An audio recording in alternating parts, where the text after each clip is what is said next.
Ladies and gentlemen, boys and girls, would you put your hands together for your host for tonight, the one and only, Mr. Nelson Tinashe.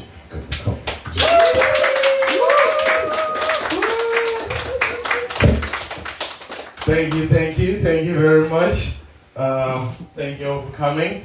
The night is growing. This is good. Well, usually that would get a positive response. Because if you guys have been following my journey from the start, you know that the first few shows were to just a handful of audiences, and now it's growing. I feel like a proud father right now to 20-something white children and 2 children of color. I have to talk to some of your mothers, but I will claim you as my own. Thank you. Who here has listened to the YouTube episode so far? Thank you. That's good. No, it's good. No, the thing is, right. This is a labor of love, ladies and gentlemen. I decided to start this thing last year, and I said to myself, and I thought, what does a comedian in Norwich have to do to compete with, all these other comedians in the world? And I started Googling most famous Norwich comedian. Turns out it's Alan Partridge. So I was like, that's the competition right there. So let me start the last comedy night standing, which is the comedy night that's going to outlast all comedy nights. Once all the comedy nights are done in the world, they'll be like, wait, there's one more. As the last comedy night standing in Norwich. It'll be like a discovery by their college. And there you see the last comedy night standing. Because the comedy nights would have started somewhere, there would have been a caveman one day. Because they would have been bored, all those nights, all that fire, you're just around your mates. One of them would have started stand-up comedy. You're like, there would have been no knock-knock jokes, but they're like, caveman walks into a bar. Actually, no bar jokes either. They didn't have a lot of material to come up with, but they would have thought, damn, man, this is the first comedy night standing. So that's one of my ancestors who did that 13,400 years before Christ in the savannah, surrounded by his mates, and then, history of mankind has evolved, and now here we are in Norwich today, on the 20th of February, the year of our Lord Savior, 2025. It's one giant leap for mankind, but a small, I ruined that. I ruined that flow. But you know what the astronauts say? What was the step? One small step for me and one giant leap for mankind. So this is one small episode for you and one giant leap for mankind. It's alright, you guys won't find it special, but your kids, they're like, damn, our ancestors were listening in to episode 14 of the last. They were there in Norwich. Damn. So my name is Nelson Gombakomba. I'm a club comic. I go around performing comedy in clubs when people pay me money to do so. So if you haven't seen me, that's probably why. I perform for money. If you haven't paid enough, you will not see me. But that's what I do. That's my job. I'm working on this thing called the laugh per minute ratio. It's a metric used to judge people in my industry. Be like, oh, he gets more laughs per minute, he's funny. he's going to get promoted. He doesn't get a lot of laughs. The game is that you have to get as many laughs. It's very self-explanatory. If you don't get it, you shouldn't be a comedian. It's very, ma'am, what do you do for a living? I'm a teacher. How are you judged in your industry in terms of performance? Am I judged? Yeah, judged. Judged? Yeah. By the kids, I think. All right. So you're my kids today. They're going to judge me. We have a lot of things in common. Yeah.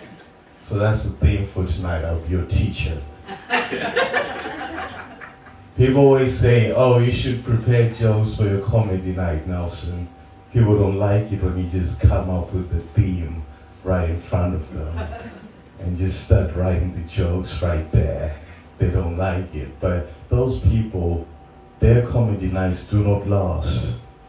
Whereas this one's the last one standing.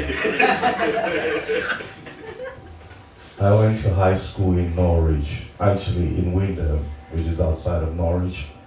Some of our listeners would be quite geographically aware, so they'll be able to pinpoint the facts from the fiction.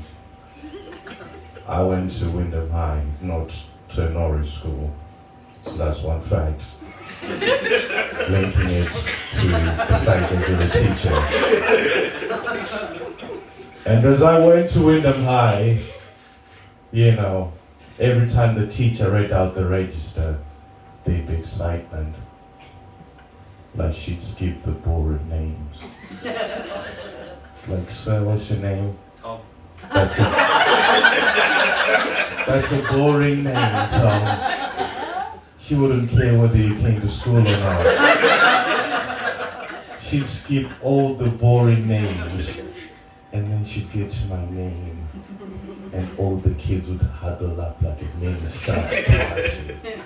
And she'd say out my name. She'd go, Nelson Tinashe Gombakomba Jr.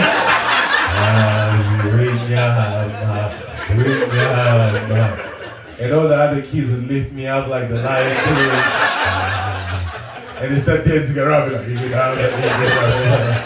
and I just with the air like,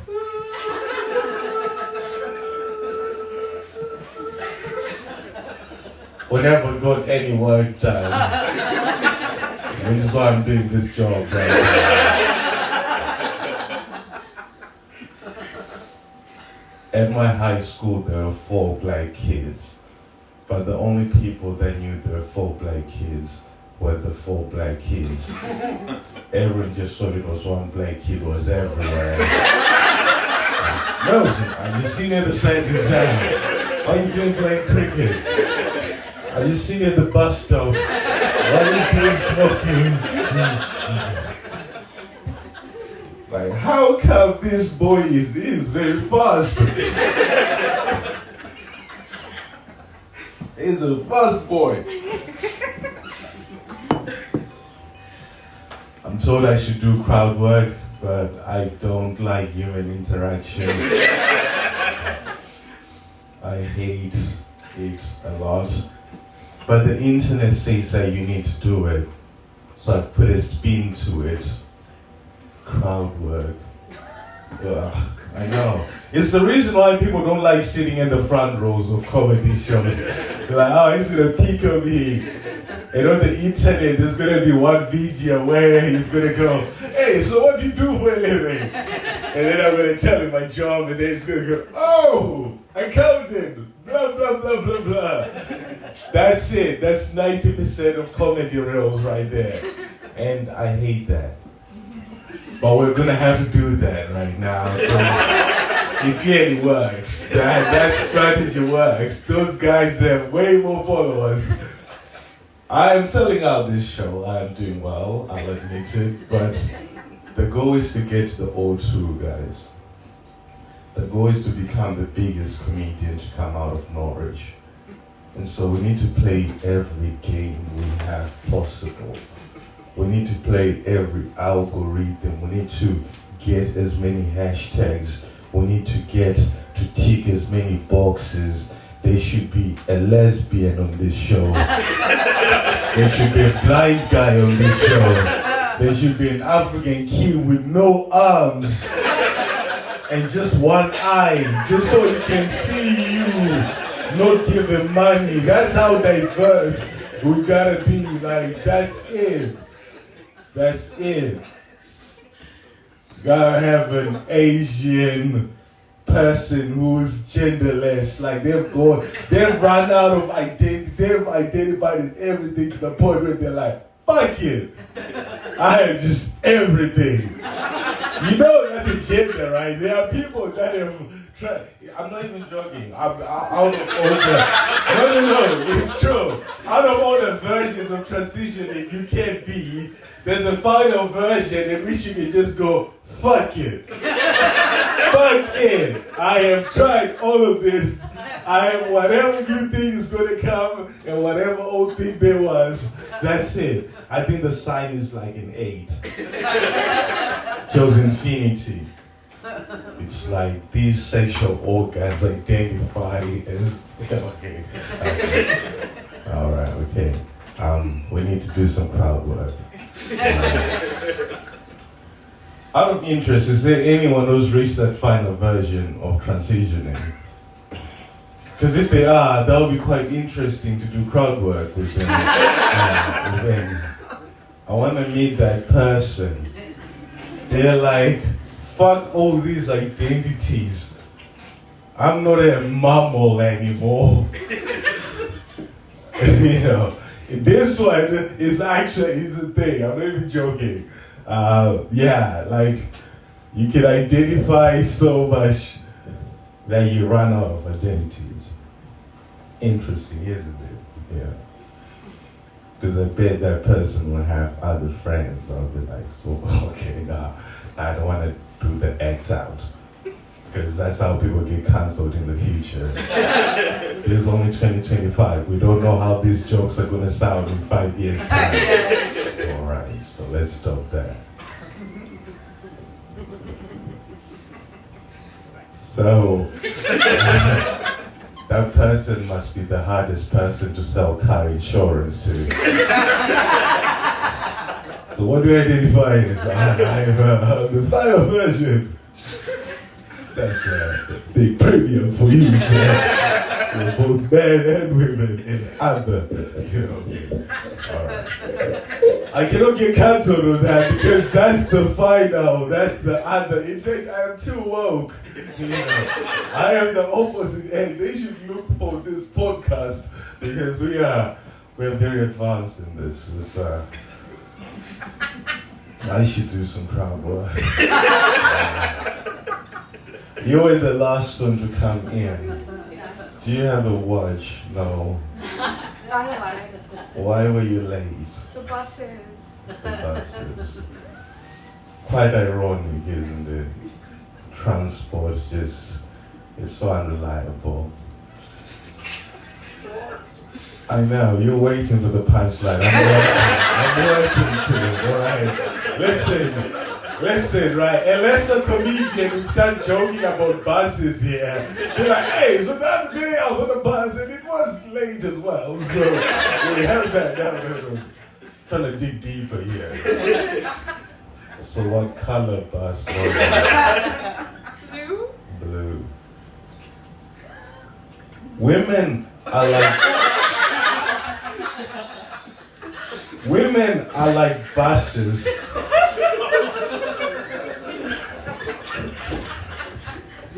Women, no matter what color they are like buses. If you stand in the right location, they will keep coming every 15 to 20 minutes. You have to stop the driver like, driver, I am so good. To my listeners on the radio, I am doing that sign you do to stop the head. You know when you're at the bus stop and you try to stop the driver like, hey, bus driver, wait, that's the sign that I'm doing. It also, ironically, is the sign that you make to make a woman come every 15 to 20 minutes. See, I'm also educating you. You just have to stand in the round like, stop this bus, please. I am late for my appointment. Stop. Okay.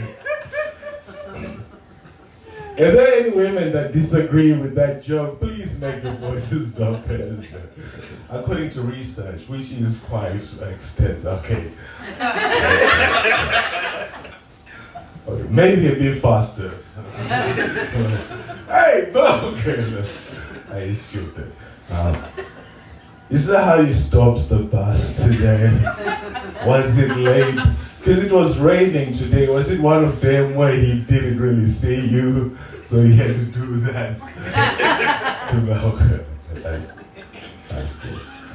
That's public transport for you. That's very good that you share that story with us. It's broken the ice.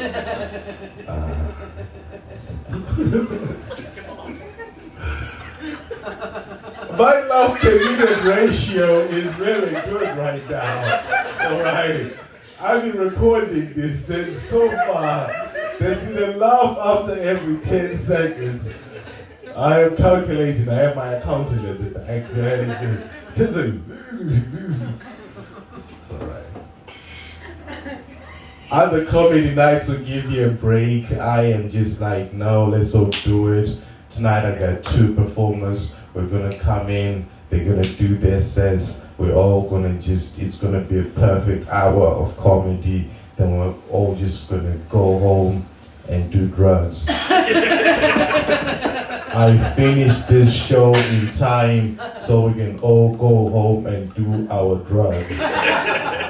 It's quite inconsiderate when shows and entertainers do not consider their audience drug habits.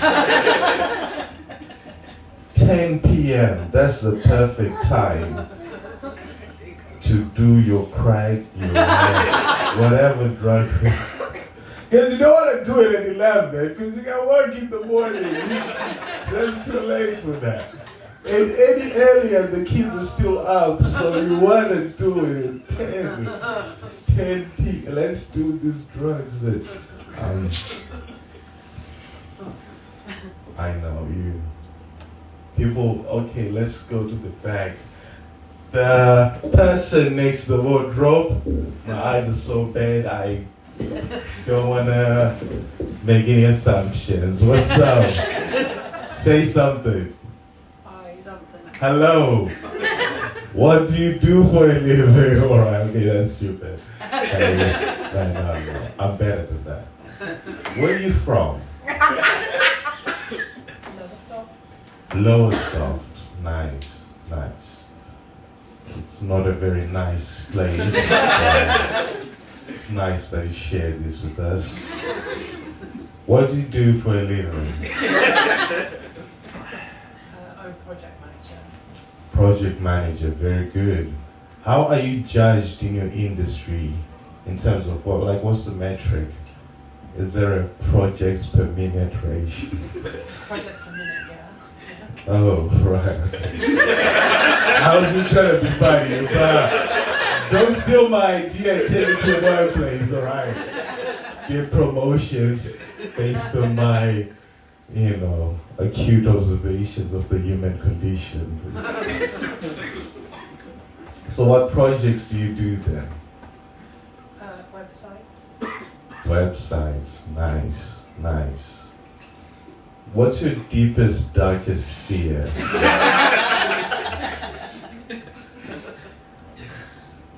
don't know. You really have to think, man. That's white privilege over there. Really having to think about your fears. Your lives are so comfortable, man. My deepest, darkest fear, where should I start? Lions. That's a big thing where I'm from. You wake up in the middle of the night to go pee. Oh shit, that's a lion. Now I can't go back inside. Now I gotta stay outside and wait for this lion to get out of my, Corruption, that's another fear where I'm from. Government corruption. Heights. That's not a penis-sized joke. That's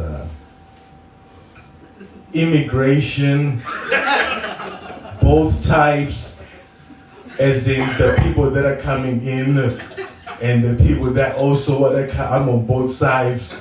I don't think we should let them in, but once they're here, I think we should look after them. It's quite confusing. I don't know whether I'm right wing or left wing. I can't decide. I'm like, oh, those pure, cute immigrants. Oh, let's give them a hotel, don't we? That's stupid. I'm not going to tell you my life story. All right, okay. We maintain. Okay, can you stop coughing at the wrong time? Makes it sound like it's planned. It's like Nelson tells his audiences, I'm not a dictator. I don't want rumors to start going around. Good, thank you. So, you really don't have a deepest, darkest fear. Spiders. Bears? Gold diggers. Someone who take half your wealth. They'll lie to you like, hey, I really like you. I really like your top. I really like your brunette. I really like how you're a project manager. I think it's so sick. And then they'll charm you. And as soon as you marry them, they'll take half your shit. They exist. People like that exist. They're called gold diggers. Why you're not scared of them is beyond me, but, you know. I think gold diggers, you know. I won't make fun of you, I won't judge you. Alright, okay. I feel like we've maintained a decent laugh per minute ratio so far. The next act has a lot to live up to. We are counting down. If he does not get the laughs that are required, you don't want to find out. There's a whole comedy police out there who follow him home, steal his joke book. You call this a joke book, mate? You couldn't get 58 laughs divided. Okay, there's a whole equation. You couldn't get 58.3 laughs. We beat him with his joke book. We asked him questions. What's your deepest, darkest fear, man? Well, what do you do for a living? Like, Diablo, you try some crowd work next time. You know. We take this laugh per minute. There's a comedy mafia. Okay. Anyways, you get the gist. He has to be funny. Otherwise, you know, this whole thing falls apart. This whole humanity is waiting on you, my good sir, to deliver a set that is going to entice and change the world. Ladies and gentlemen, put your hands together for the one and only Mr. Aaron Hood.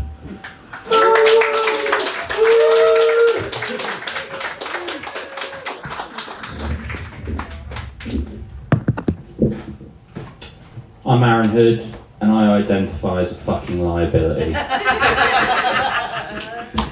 I lost my job. Still know where it is, I just don't go there anymore. Since I started doing that joke, I've been fired 4 times. There's no punchline to that, I just think that additional info is funnier. I also have a drug problem. That may be related to what the last joke was. The problem is, because I'm unemployed, I can't afford drugs anymore. One of my proudest achievements was gaining all this weight on cocaine. Do you know how I did it, Norwich? I believed in myself. And I'm also an alcoholic. And people feel sorry for me when I say that, but I'll tell you, there's a hidden benefit to being an alcoholic. Because, you know, you get like the tremors, the shakes in your hands when you've gone a while without your booze, right? And it makes it a lot easier for me to finger my fiancée.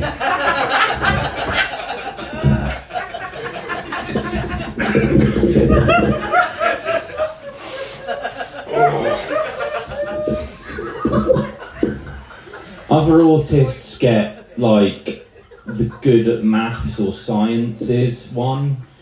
I just know a lot about WWE and I really like drugs. And one time at Download, my mate did too much ketamine that there's no gentle way to say this, and I can say this, that the disabled section thought he was quite severely retarded. Like, he should be, I'm like a duke or an earl of autism. This guy's my king.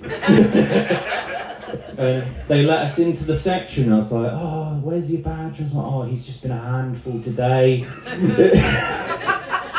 You know, like, and they're like, oh, don't worry about it, let me through. And whilst ethically dubious, the view was fantastic. I just felt, I did very acutely notice some of the security guards take one look at me, just to see if I was meant to be there, and just go, if you ever want to pass as an autistic person, you only need two things. This facial expression and about 5 to 15 minutes of World War II trivia. I just want to point out that, unlike Elon Musk, my interest in the Nazi Party is academic.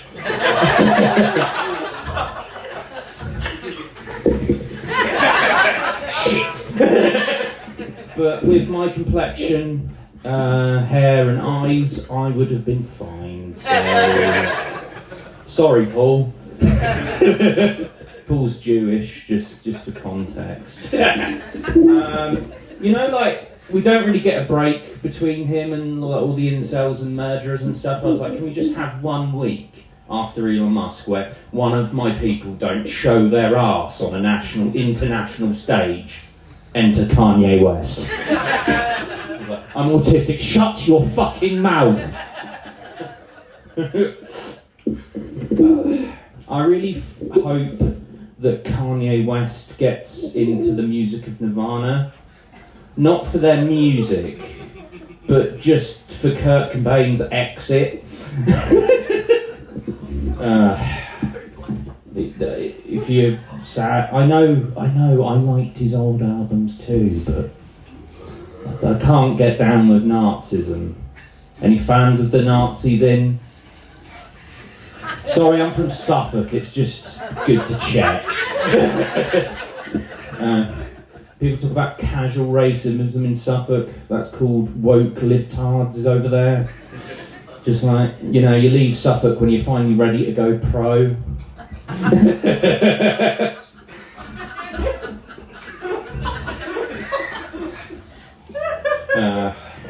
don't like racism, that's not good. It's right down there with all the other isms, and I don't particularly like aardvarks, but I'm not prepared to comment why.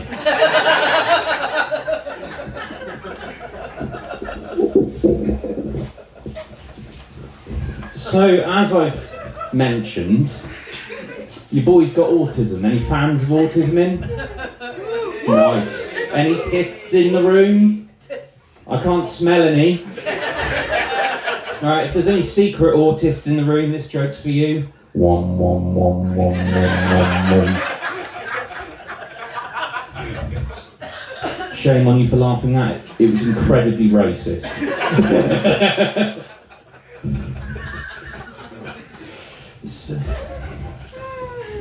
So people usually assume one or two things when I drop the A-bomb in a conversation.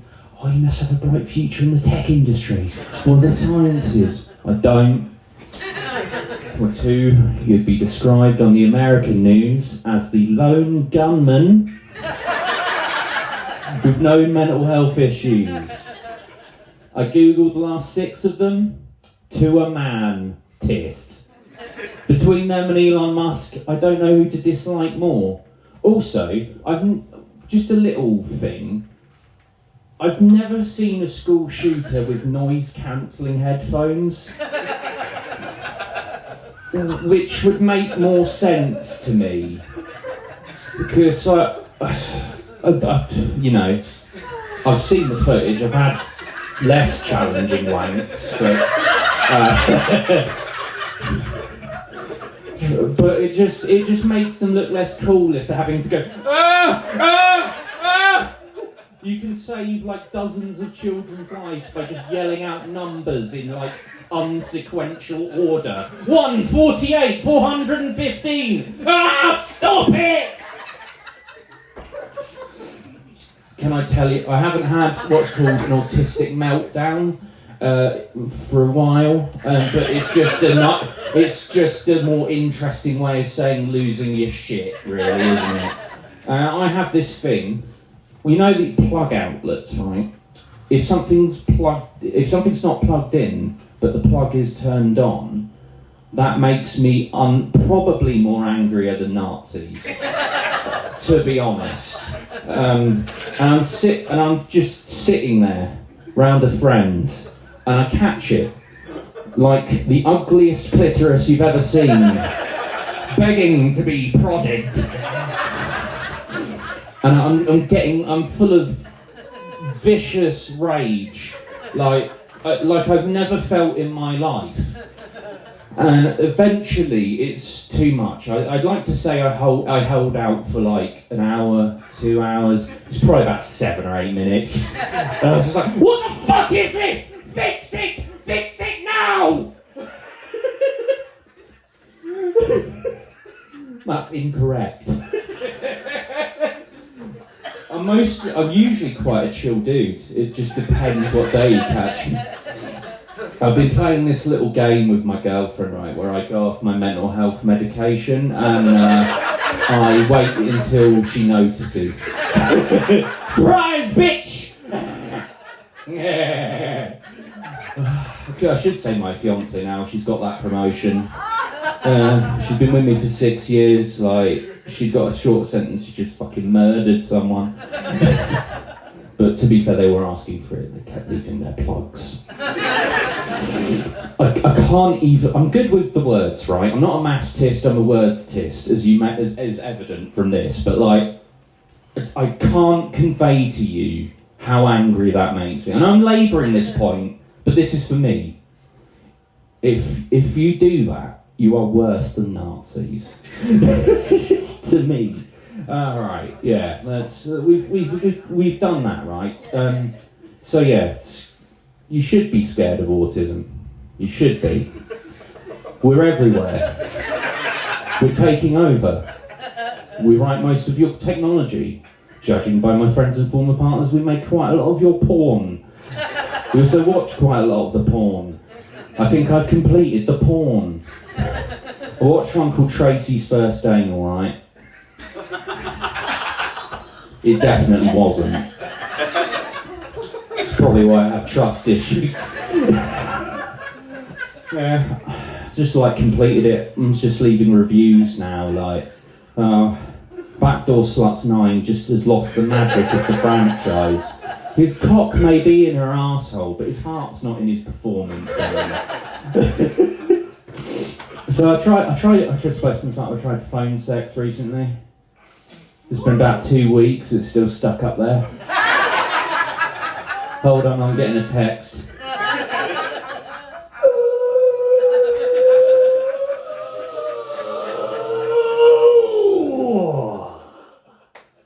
And now that I've ejaculated, we can commence. So yeah, I'm going to teach you some safety tips because you do not want this near you or anything like me. So I'm going to teach you how to stop an autistic person in the wild, okay? So what you do is they've usually got a special interest. Like for example, my mate, also autist, really likes Formula One, and I've searched high and low, under the sofa, from the window of my house to the walls, till the sweat cascaded from my genitalia, and I couldn't find a single fuck to give about Formula One. So, like, for the purpose of this exercise, if you'll join me, Norwich, I'm going to be referring to it as the vroom vroom. So, basically, swap whatever they're talking about for the vroom vroom, and this phrase will go. So, repeat after me. Shut the fuck up about the vroom vroom. Shut the fuck up about the vroom vroom. I do not wish to hear about the vroom vroom anymore. I do not wish to hear about the vroom vroom anymore. There you go. Now you're safe from autism. I've got quite a young crowd. Some of you are safe from autism, but you're certainly not safe from Philip Schofield. That's a child. That is a small boy. Look, there's still placenta on his face. Just why? All right. So one thing, like Philip Schofield tried to make a TV comeback, right? And I was like, yeah, he did. And I don't know about you, but being accused of the shit he's accused of, don't make a comeback TV show where you're on an island. So yeah, lots of creepy guys. I feel like that region of the world should be just named the Pedophiles. I don't like that, but I'm safe, so it doesn't affect me. So I don't care. So the thing with Philip Schofield is like, he's like an employer that, because he didn't technically nonce, but he's like right on the precipice, like he's in the gooch between fine and noncing, like, and he's like an employer that pays minimum wage. He's like, if it was legal, he'd definitely go lower. Tell me when I'm telling lies, Norwich.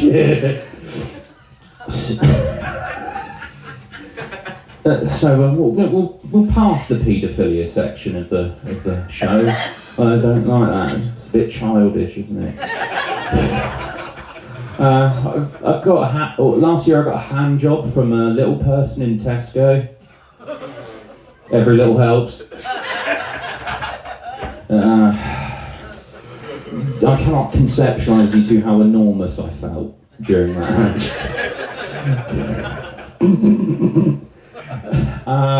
Yeah, there's a lot of weirdness that we haven't covered, right?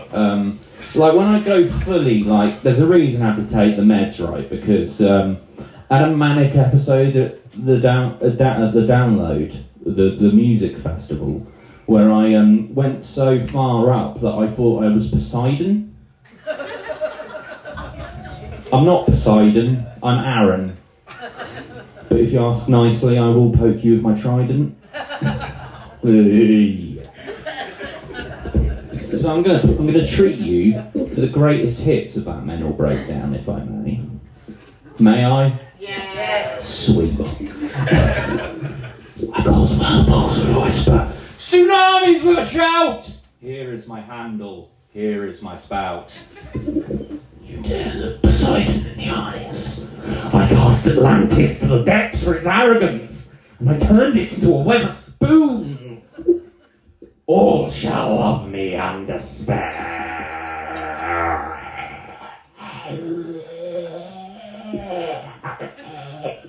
And then I just kind of chilled out a bit.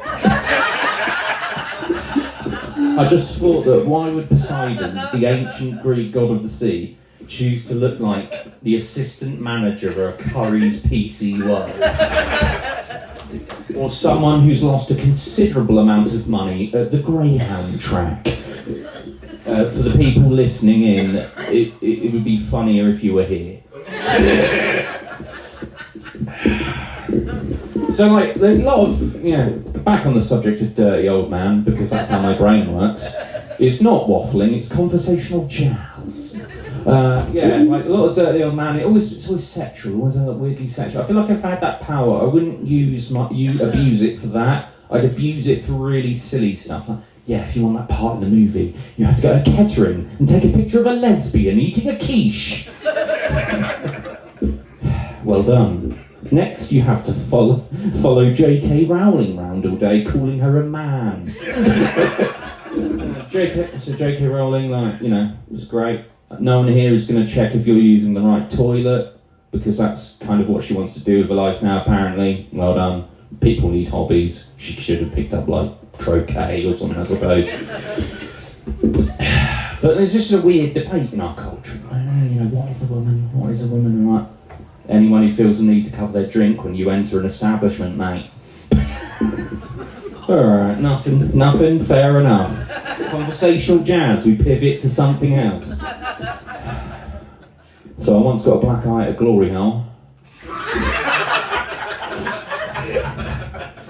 No, don't go there for that. I'd go there just to hold hands. Makes them really uncomfortable. It's like, you'd be willing to suck my cock, but you won't hold my hand. And I just heard back, somehow this feels gayer. So I hate the phrase suffering from autism. Like, it's not AIDS, I'm not dying. If anything, I'd be considerably slimmer. It's like, I'm not the one fucking suffering, it's every poor cunt that has to deal with me. I sound like a you problem to me. And it is a problem no one's doing anything to address, especially not me. I try and keep it so, like, I'm funny mental, not avoid on public transport mental, but I have, like, no frame of reference. Like, this is all normal to me, so, like, you know, meh, you deal with it. This is yours now.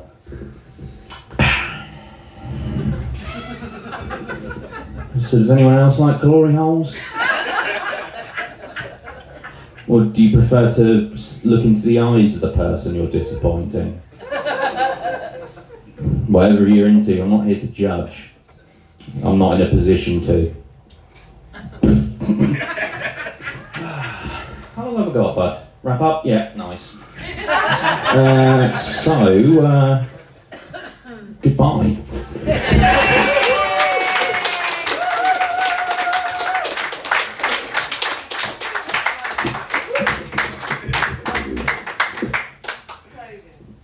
Exactly, so good. That was really good. Something weird happened a few moments ago. I woke up. I sobered up. I was like, fuck, I'm at a gig right now. Oh shit, it looks like it's my gig. Oh shit, it looks like I'm on tonight. Oh god. Have you guys been having a good night? Yeah. Have I been alright? Have I been decent? Good. Thank you. Oh God, I should stop doing these drugs, man. Talking about doing drugs, it's not 10 p.m., is it? That's good, alright. Aaron Hood, yeah. Aaron appears on a lot of my shows. I like Aaron. We work together really good. I feel like you can find out about a stand-up comedian's addictions through their set. Aaron is addicted to autism and porn. Yeah.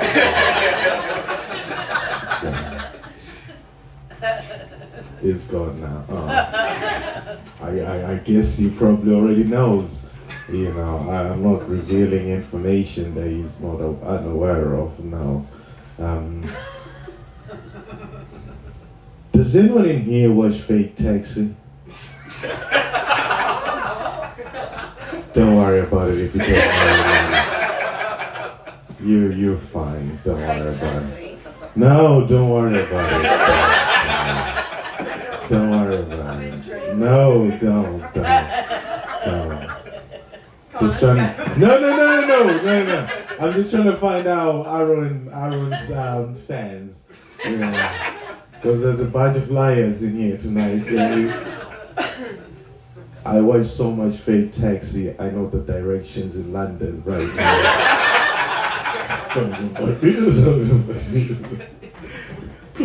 Hey, if you don't know what Fake Taxi is, Fake Taxi is a documentary. It's a satire, really. about the rising transportation costs in the greater London area. You know, Sadiq Khan ought to take a leaflet out of that book. Like, we need change. Actually, before I bring the next act on, I want to talk to you about this thing, right? It's getting weird. Like, I'm a father. I didn't mention that throughout the set, but now you find out. And so, sometimes, you know those common human errors that you make, like being forgetful, like putting the spoon in the rubbish bin and putting the tea bag in your mouth, doing the opposite, I did that the other day with my baby. I was changing her in Chapelfield, changed her in one of those baby changing facilities, changed her, then made the mistake of putting the baby in the bin and putting the dirty diaper in the pram. I'm now walking around the city with my baby in there. People are like, Nelson, what's wrong with your baby? I'm like, there's nothing wrong with my baby. Nelson, what's wrong with it? There's nothing wrong with my baby. Nelson, what's wrong? There's nothing wrong with my baby. Her mom's white, that's why she's that color. There's nothing wrong with her. Leave her alone. But only when I got home did I realize my mistake. So, oh, that's not my baby. That's a diaper. Then I had to run back to Chapelfield. Good thing my baby was still in the bin. And like, oh, I'm sorry, baby. Thank you. And no babies were harmed in the writing of that joke. I'm actually a better father than that. That's a joke. I have forgotten on the bus and on the train, but I've never confused her. Nah, that's a joke. Actually, I have to clarify that in case my baby mama is listening in. That's a joke. Show up with child support Monday morning and be like, we hear you've been leaving your baby. It's on your podcast. It's, alright, okay. Shall we get to know each other more? You're a fascinating individual, sir, with the... okay, no, not the guy who's leaving. I'm sure you're fascinating. Thank you very much for saying you're going to be bad, because I would have found that offensive.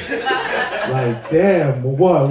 We entertain you and you just get up and leave when you want? Like, how about the next act? Like, courtesy, right?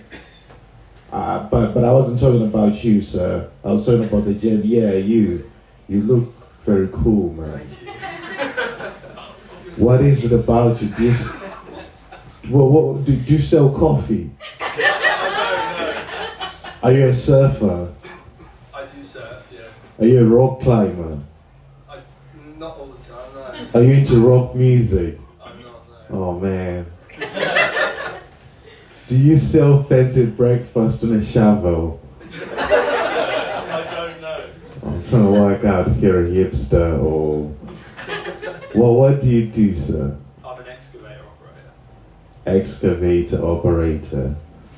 See, I have a 2-year-old, right? And one of the songs that she listens to goes, I'm an excavator. Hey, see you later. I'm an excavator.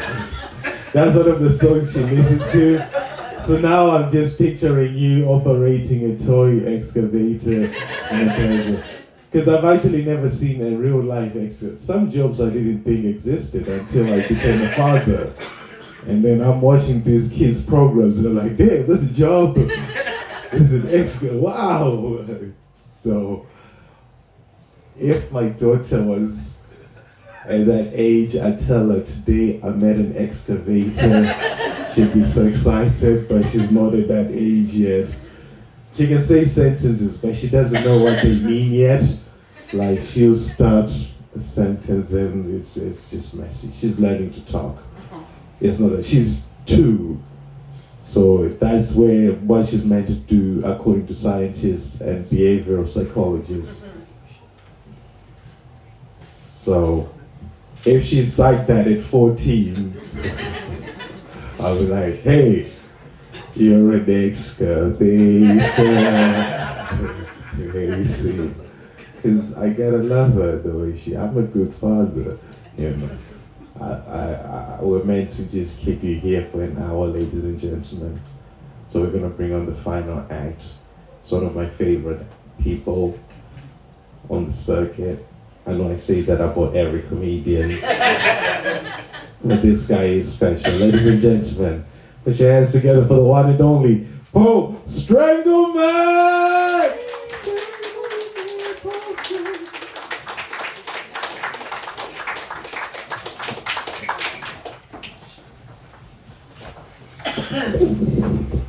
How are we doing, Norwich? Having a good time? Okay, I'm going to be really kind when I get this worked out. I'm going to, so that you're not spending the next 5 minutes wondering what conditions I have, I will tell you. I am deaf, I'm autistic, I have ADHD, Tourette's, and I'm Jewish. And my parents, thank you. It's not like the heckle I had last night, which was, I won't repeat it, but it wasn't very nice. Where was I? Oh yeah, my parents thought a good idea of treating my ADHD was to send me to a concentration camp. That's sometimes a bit of a slow burner, that one, but you got it. I'm impressed, Norwich. I'm not an Orthodox Jew. My mother is definitely an unorthodox Jew. She's a Nazi. Oh, Moses. Moses. He was a dude. He was the first guy with a tablet to download data from the cloud. What? Hear it from Moses. He's cool. Now, my autism kind of manifests itself in a slightly different way to Aaron's. We'll beg to differ. If I go to a different part of the country, or if I'm talking to somebody with a particularly strong accent, then I'll start mirroring their accent. Norfolk excluded. And I kind of get confused with signs, and I take things quite literally. So if somebody says to me, come over at 6:30, I'm there at 3:00.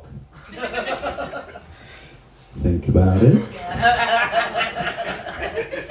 I was driving down Elsham Road today, don't know if you know it, and there's a funeral director's big sign says, Gordon Barber Funeral Directors. Underneath that sign is a much smaller one that says, Client Parking. No surprise there was no one there. And on the Southern Bypass, I was driving to Gorston. I nearly said Great Yarmouth, Gorston. And there's a sign that says, for the Broads, follow A47. I'm like, for the Broads, you need a boat?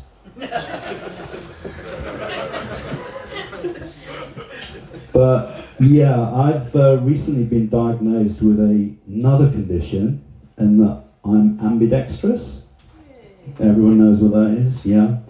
And I was telling guy in the pub, Jack the barman, and I said, Jack, I've been diagnosed with another condition. I'm ambidextrous. And he's like, no fucking way. Doesn't exist. And he's like, okay, what hand do you use when you write? And I said, I use my right hand, but I paint with my left because I'm an artist. And he's like, okay, what hand do you use when you have a wank? Neither.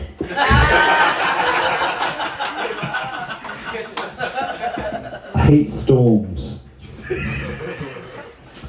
Have you noticed how if the wind is more than like 20 miles an hour, they name the storm? And it's always called something like Ethel or Doris. I think the last storm that kind of really sort of did some damage was Storm Bert. Now, I wasn't in the eye of the storm, Bert. I was in Liverpool, and we were in a little microclimate. It was like 15 degrees, and I was at this kind of party, and I was on a stage at 4:30 in the morning, smoking weed and taking acid, as you do. Meanwhile, the rest of the country was like, well, not the rest of the country, but Yorkshire and Wales were particularly badly affected. And I was thinking, you know, the weather people should say there should be storm fuck, storm bastard, because you can't imagine like some poor sod in Sheffield going, oh no, we've just lost Sofa out at front door. Oh, bloody hell, oh, the kids' toys are gone. Hang on, get the PlayStation up there. You can't imagine them saying, oh dear, you know, when they finally move back into their house. Oh dear, wasn't Storm Bert? So, remember that fucker of a storm? So yeah, there needs to be some changes, I think. Get a bit of bollocks into them. Storm bollocks! It's on its way! Look out! So yeah, I like accents. And some accents are infinitely more sexy than others. And I'm a single guy, so if I could do a little experiment to see if you find these accents sexy. Okay, so apparently the most sexy accents are Manchester, Irish, and Geordie.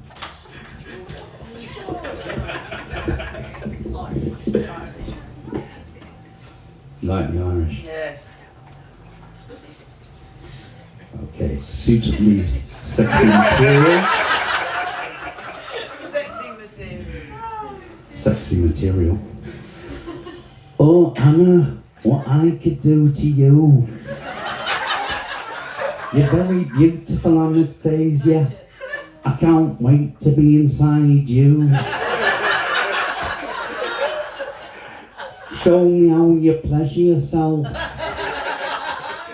Nobody's ever said to me if you sounded more like Gary Neville, you'd be infinitely more sexy.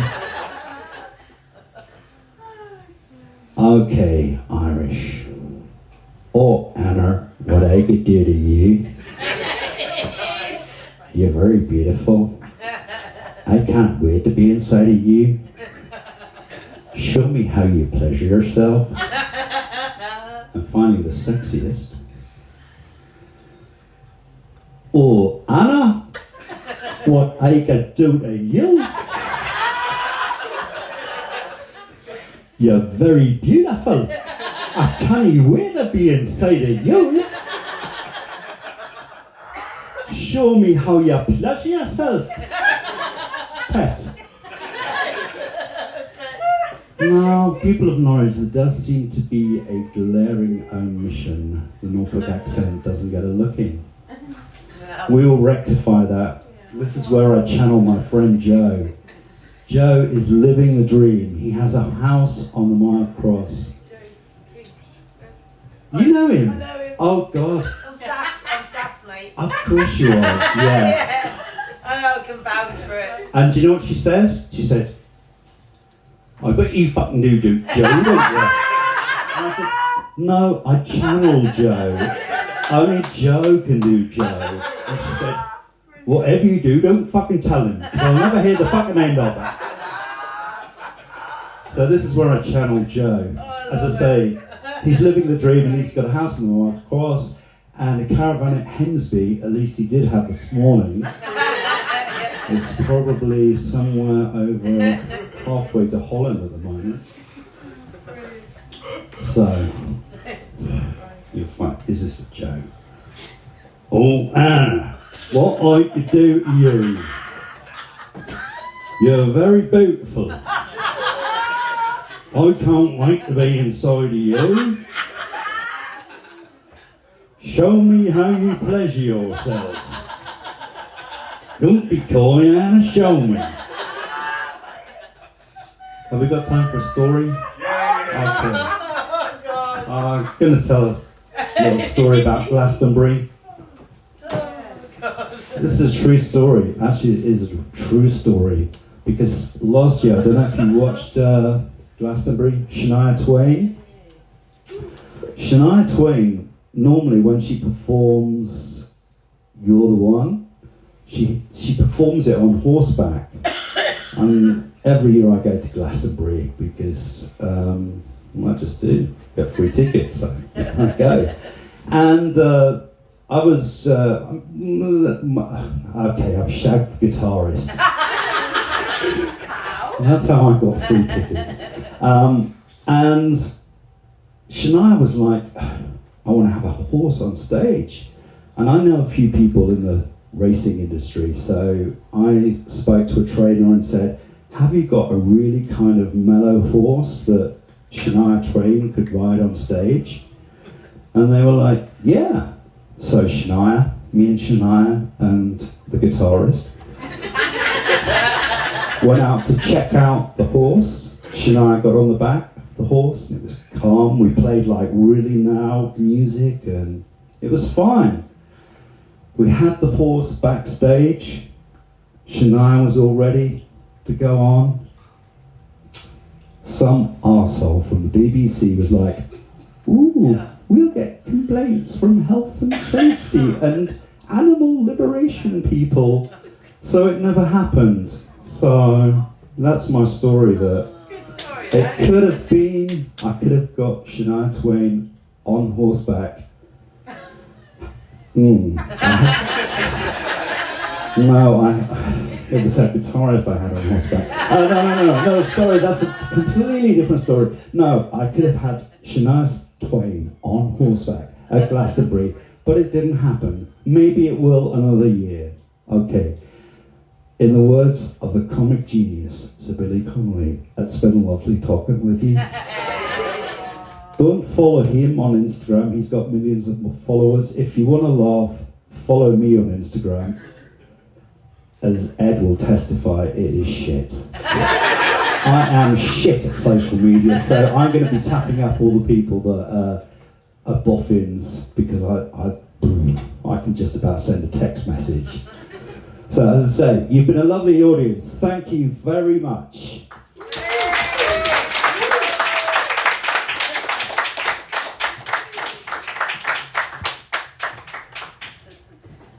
Something weird happened whilst I was set over there. I woke up and I was like, damn, I met my gig. Wow. And then, it keeps happening today. Oh man. 2 autistic guys and 1 slightly drunk guy have entertained you for a solid hour tonight.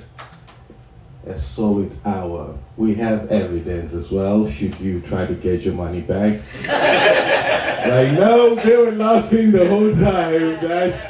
That's that evidence over there. I like that joke that Paul does. That's such a killer joke, man. Oh, Anastasia. Oh, I cannot do accents. I cannot do accents. Accents are my comedy weakness, besides being black. Just joking, being black is not a comedy weakness. It's an advantage in this game. The material. I guess, no, just joking. But yeah, so we've entertained you for an hour, That is so crazy. Other comedy nights will try to squeeze in a break, get you drunk. No, we don't care about that. I mean, if you want to get drunk, do that. You're adults, but we just want you to be our hostages for an hour. Just 1 hour. Seems longer. It's like goodness bits. Thank you very much. No, you're really nice. You should come to. Yeah. No. That is a good thing, right? That is I don't want to discover. Huh? I don't want to discover this halfway through home. Like, wait, she was insulting me. No, that's a good thing. But yeah, so this is what we do. So next time you see Last Comedy Night Standing, just know that it's going to be 1 hour packed with comedy. We are very woke. We try to fit in as much as we can in that hour. We'll tick all the boxes, and we'll get there. We'll try. I mean, when we first started, it was just like a few rows. Now it's like, damn. Next time we're gonna have people standing. We have a live stream. It's good, but it's good to dream as well. Talking about dreaming, I really need to catch some sleep. So, ladies and gentlemen, if I had a DJ, they'd play out some nice music. But other than that, my name is Nelson T. Gombakomba Jr. II. Thank you for coming tonight. Thank you.